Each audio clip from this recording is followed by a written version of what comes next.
ایران سے دوبارہ جنگ کرنے کا سوچنا بھی مت۔ اگر ایک قدم بھی آگے بڑھایا تو امریکہ اور اسرائیل کو وہ سبق سکھایا جائے گا جو تاریخ یاد رکھے گی اور دنیا ہمارا اگلا قدم دیکھے گی۔ ایران نے بہت ہی دو ٹوک اور واضح الفاظ میں امریکہ اور اسرائیل کو بہت ہی سخت وارننگ دے دی ہے۔ میرا نام اظہر علی خان ہے اور آپ دیکھ رہے ہیں آج کی بات۔ ایران نے واضح اور دو ٹوک الفاظ میں کہا ہے کہ اگر امریکہ اور اسرائیل نے دوبارہ ایران پر جنگ مسلط کی تو ایران یورینیم کو افزودہ کر لے گا 90% تک اور ایٹمی ہتھیار تیار کر لے گا۔ یہ ایک بہت ہی اہم وارننگ ہے جو ایران کی جانب سے دی گئی ہے۔ ایران کی پارلیمنٹ کی فارن پالیسی اور نیشنل سیکیورٹی کی کمیٹی ہے، اس کے ترجمان ہیں ابراہیم رضائی۔ انہوں نے دو ٹوک الفاظ میں یہ پیغام دیا ہے امریکہ اور اسرائیل کو کہ ہم یہ معاملہ جو ہے جوہری ہتھیاروں کے حوالے سے یہ اب پارلیمنٹ میں لے کر جائیں گے۔ پارلیمنٹ میں اس کے بارے میں ڈسکشن ہوگی اور پارلیمنٹ یہ فیصلہ کرے گی کہ ہم ہتھیار کب تک تیار کر سکتے ہیں، تیار کرنا چاہیے ہمیں، اور اس حوالے سے سب سے رائے لینے کے بعد ہی کوئی فیصلہ کیا جائے گا۔ لیکن اگر دوبارہ جنگ کسی طرح سے بھی امریکہ اور اسرائیل نے مسلط کی ایران پر اور دوبارہ حملے کا سوچا اور اس کو نقصان پہنچانے کی کوشش کی تو ایران جو ہے وہ ایٹمی ہتھیار تیار کر لے گا۔ یہ بیان ایک ایسی صورت میں سامنے آیا ہے جب ڈونلڈ ٹرمپ بہت ہی سخت الفاظ میں یہ بات کہہ رہے ہیں کہ جلد از جلد ڈیل تک پہنچو، جلد از جلد اپنی کچھ شرائط پیش کرو، ایسی شرائط جو واشنگٹن کو قبول ہوں، وائٹ ہاؤس کو قبول ہوں اور ڈونلڈ ٹرمپ کو اس میں اپنی فتح زیادہ نظر آئے اور ایران کی شکست ان کو نمایاں طور پر محسوس ہو۔ لیکن ایران نے جو اپنی تجاویز پیش کی ہیں، جو شرائط پیش کی ہیں اس حوالے سے تاکہ مستقل جنگ بندی کی جا سکے، اس میں یورینیم کی افزودگی کے حوالے سے ابھی تک یہ یقین دہانی نہیں کرائی ایران نے کہ وہ یورینیم کو افزودہ نہیں کرے گا، بلکہ اس حوالے سے یہ دو ٹوک الفاظ میں یہ بات بار بار دہرائی جا رہی ہے ایران کی جانب سے کہ ایران ایٹمی جو مواد ہے وہ کسی کے حوالے نہیں کرے گا۔ یورینیم اس کو ہائیلی انریچڈ یورینیم کسی کو نہیں دے گا، کسی کی تحویل میں نہیں دے گا، وہ اس کو اپنے پاس ہی رکھے گا، اور اس حوالے سے اس نے کوئی یقین دہانی واضح طور پہ نہیں کرائی ہے۔ اب ایران کی صورتحال یہ ہے کہ وہاں پر جو یورینیم ہے وہ افزودہ ہو چکا ہے، 60% یورینیم کے بارے میں کہا جا رہا ہے عام رپورٹس میں کہ یورینیم 60% تک ایران میں افزودہ ہے، اور وہ اتنا یورینیم افزودہ ہے کہ اس سے تقریباً 10 ہتھیار تیار کیے جا سکتے ہیں ایٹمی، اور اس کو بہت ہی ایک خفیہ مقام پہ رکھا گیا ہے۔ اس خفیہ مقام کے بارے میں خود امریکہ بھی نہیں جانتا، حالانکہ ڈونلڈ ٹرمپ بار بار یہ دعویٰ کرتے ہیں کہ وہ اس مقام کے بارے میں جانتے ہیں، لیکن سچ یہ ہے کہ اب تک وہ ایسی کوئی ٹھوس بات پیش نہیں کر سکے، کوئی ٹھوس ثبوت پیش نہیں کر سکے، کوئی ایسے مقام کا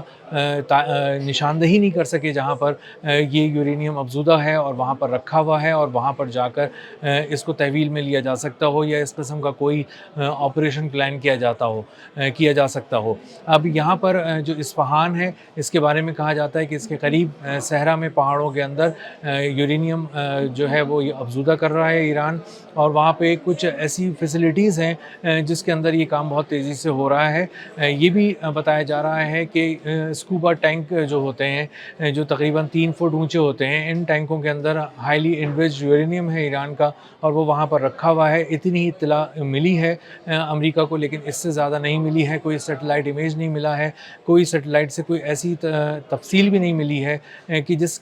سے یہ اندازہ لگایا جا سکے کہ ایگزیکٹلی اس کی پوزیشن اور اس کی لوکیشن کہاں ہے اس فیسلٹی کی، اور کہاں سے داخل ہو کر کہاں پہنچنا ہے اور کہاں سے یورینیم اٹھایا جا سکتا ہے۔ اور اسی لیے ہم نے دیکھا کہ پائلٹ جو امریکی پائلٹ تھا جس کا جہاز تباہ ہو گیا تھا F-15، وہ اصفہان کے قریب جب گرا تو وہاں پر ایک بہانے سے اس کو ریسکیو کرنے کے بہانے سے ایک بہت بڑا آپریشن پلان کیا امریکہ نے، اور ایک ایسا آپریشن پلان کیا جو ایک ہالی ووڈ کی مووی کا سین لگتا تھا، اور اس کے ذریعے یہ لوگ وہاں پر پہنچے، وہاں پر طیارے اترے، C-130 طیارے بھی تھے اس میں، ہیلی کاپٹرز بھی تھے اس میں، A-10C بھی تھا جو ان کا تھنڈر بولٹ طیارہ ہے وہ بھی تھا، اور اس کے علاوہ MQ-9 ریپرز ڈرون کے ذریعے سرویلنس اور اٹیک دونوں کی پلاننگ کی گئی تھی، اور ایک منظم منصوبہ بندی کے بعد وہاں پر قریب جایا گیا اور اس فیسلٹی کے قریب اترنے کی کوشش کی گئی جس کے بارے میں امریکہ کو لگتا تھا کہ یہ فیسلٹی ہے۔ وہاں پر جب امریکی فوجی اترے تو وہاں پر بہت ہی بڑے پیمانے پر ایرانی پاسداران انقلاب کی جانب سے ان پر حملہ کیا گیا، اور ایک ایسا حملہ تھا جس کے بعد اصفہان کا جو صحرا تھا وہ ایک قبرستان کا منظر پیش کر رہا تھا۔ وہاں پہ امریکی طیارے ہر طرف پرزوں کی صورت میں پرخچے اڑ گئے تھے اور وہ بکھرے پڑے تھے، اور وہاں سے بمشکل وہ ایک طیارے کے ذریعے وہاں سے بھاگے، اور خود بہت سے طیارے خود امریکی فوج کو وہاں پر تباہ کرنے پڑے تاکہ کچھ اہم ڈاکیومنٹس، کچھ اہم جو مواد ہے وہ ایرانی فورسز کے ہاتھوں میں نہ لگے۔ لیکن ایرانی فورسز نے پھر بھی وہاں سے C-130 طیارہ اور اس کے بہت سے پرزے جو ہیں وہ حاصل کر لیے، اور اب اس کے بارے میں کہا جا رہا ہے کہ اس کو ریورس انجینئرنگ کے ذریعے ایک C-130 طیارہ بھی تیار کرنے کی کوششوں میں ایران کے انجینئرز اس وقت لگے ہوئے ہیں۔ جو اصفہان کا میدان تھا وہ اس لیے بھی گرم کیا گیا تھا کہ وہاں سے اترنے کے بعد ان کو جانا تھا ان ٹنلز کے اندر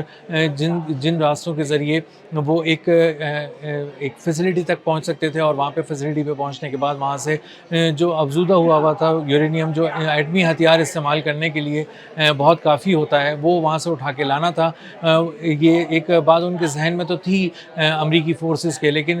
وہ اتنا آسان آپریشن نہیں تھا۔ اس کو پینٹاگون نے بھی بتایا تھا، سینٹ کام نے بھی بتایا تھا کہ دنیا کا پیچیدہ ترین آپریشن تھا ہوگا اگر کیا جائے، اور جب اس کو کیا گیا تو اندازہ ہوا کہ کس طرح امریکی فوج کے پرخچے اڑ گئے، اور امریکی فوج نے کوشش کی کہ وہ کسی طرح اصفہان میں اترے، لیکن اس اصفہان میں اترنے کے بعد دوبارہ ٹیک آف کرنے کے لیے وہاں پہ ایک عارضی رن وے بنانا تھا، اسی حالت میں کہ جب وہ کمبیٹ سچویشن بھی تھی، ایرانی فورسز سے لڑائی بھی کرنی تھی، فائرنگ کا تبادلہ بھی کرنا تھا، ایک رن وے بھی بچھانا تھا۔ اسی دوران بہت سے اسپیشلائزڈ جو لوگ تھے جو یورینیم کو سنبھال سکتے تھے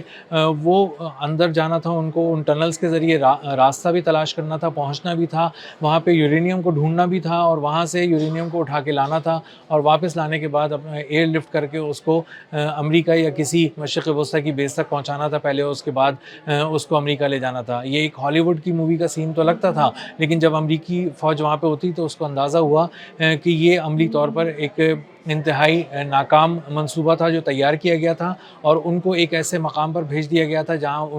ان کا مقابلہ ہر طرف سے آنے والی گولیوں کی بوچھاڑ سے تھا، راکٹس اور بموں کی بوچھاڑ سے تھا، اور اس کے لیے بہت ہی تیاری کی ہوئی تھی۔ شارٹ رینج کے بیلسٹک میزائل بھی ایران نے تیار کیے ہوئے تھے، اسی ایک دن کے لیے جب اس وہاں پر آنا تھا کسی کو اور اس کی زمین پہ قدم رکھ کر اس کی یورینیم تک پہنچنے کی ناپاک کوشش کرنی تھی۔ تو امریکہ نے جب یہ کوشش کی تو اس کو ایک غیر معمولی قسم کا نقصان پہنچا، اس حد تک کہ اس کے $800 ملین کے طیارے، ڈرونز، ہیلی کاپٹرز سب ملیم میٹ ہو گئے، پرخچے اس کے اڑ گئے، اور وہ اصفہان کا جو صحرا تھا وہ امریکی طیاروں کا قبرستان بن گیا۔ اور خود ڈونلڈ ٹرمپ کو اس بات کی بریفنگ دی گئی کہ یہ ایک ناکام آپریشن تھا، ناکام ہونا ہی تھا، اس کو ناکامی سے دوچار ہونا تھا، اور یہ بالآخر ناکام ہو گیا۔ تو اب اس کے بارے میں نہ سوچا جائے کہ کسی طرح پہ ہم ایران کا یورینیم حاصل کر سکتے ہیں۔ جب انہوں نے یہ دیکھا تو اس کے بعد انہیں اندازہ ہوا کہ وہ اب یہاں سے اس طرح سے یورینیم اٹھا کے نہیں لے جا سکتے۔ اب ان کے پاس ایک ہی طریقہ تھا کہ وہ کسی طرح آبنائے ہرمز سے خاک جزیرے اور اس طرف داخل ہوں اور کسی اور فیسلٹی کو تلاش کریں اور مختلف جگہوں پہ جا کے وہاں پہ آپریشنز کریں، لیکن اس کو بھی ایرانی پاسداران انقلاب نے اس کے حوالے سے بھی اتنی مؤثر و منظم حکمت عملی تیار کی ہوئی تھی کہ وہاں پر امریکہ جو ہے اس کی دال وہاں پہ بھی نہیں گلی، اور وہ وہاں کسی قسم کے جزیرے پر بھی حملہ نہیں کر سکا۔ ایران کی جانب سے ایٹمی ہتھیار بنانے کی دھمکی ایک ایسے وقت میں آئی ہے جب امریکہ مکمل طور پر اصفہان میں ناکام ہو چکا ہے۔ اس کے علاوہ اس کے پاس کوئی اور آپشن بھی نہیں ہے کہ وہ کسی طرح ایران کو راضی کرے کہ وہ اپنا یورینیم ان کے حوالے کرے، اور ایران نے چونکہ صاف الفاظ میں انکار کر دیا ہے، اس کے بعد امریکہ کے پاس کوئی بہت آپشن باقی نہیں بچے ہیں۔ اب امریکہ یہی سوچ رہا ہے کہ مختلف جارڈن سے، اردن کی طرف سے یا اسرائیل کی طرف سے کسی طرح حملہ کرنے کی ایک منظم کوشش کرے، اور ایک بار اور یہ اٹیمپٹ کر کے دیکھے، مس ایڈونچر کی، اور اس میں اس نے اسرائیل کو بھی آن بورڈ لینے کی کوشش کی ہے، لیکن ابھی تک وہ ہمت نہیں کر پا رہا، اور ابھی تک کوئی ایسی اسٹریٹجی، ملٹری اسٹریٹجی ایسی سامنے واضح طور پہ نہیں آ پا رہی جس کو دیکھ کر ڈونلڈ ٹرمپ کا دل خوش ہو سکے اور وہ یہ فیصلہ کر سکیں کہ ہاں ہمیں ایران پر دوبارہ حملہ کرنا چاہیے۔ جب وہ ایئر اسٹرائکس کا سوچتے ہیں تو ان کو اندازہ ہوتا ہے کہ وہاں تک ان کے طیارے نہیں جا سکتے، ریفیولنگ ٹینکرز کی ان کو ضرورت ہے، اور ایک ریفیولنگ ٹینکر ان کا اسٹریٹ آف ہارموز کے پاس سے غائب ہو چکا ہے، KC-1 135 جس کے بعد انہیں اندازہ ہے کہ وہ ایک ایئر آپریشن بہت اچھی طرح نہیں چلا سکتے۔ اس کے علاوہ جو انفراریڈ ٹیکنالوجی ہے اس کے ذریعے بھی بہت سے طیاروں کا شکار اب ایران آسانی سے کر سکتا ہے، جو جدید طیارے تھے جو امریکہ کا غرور تھے۔ اس لیے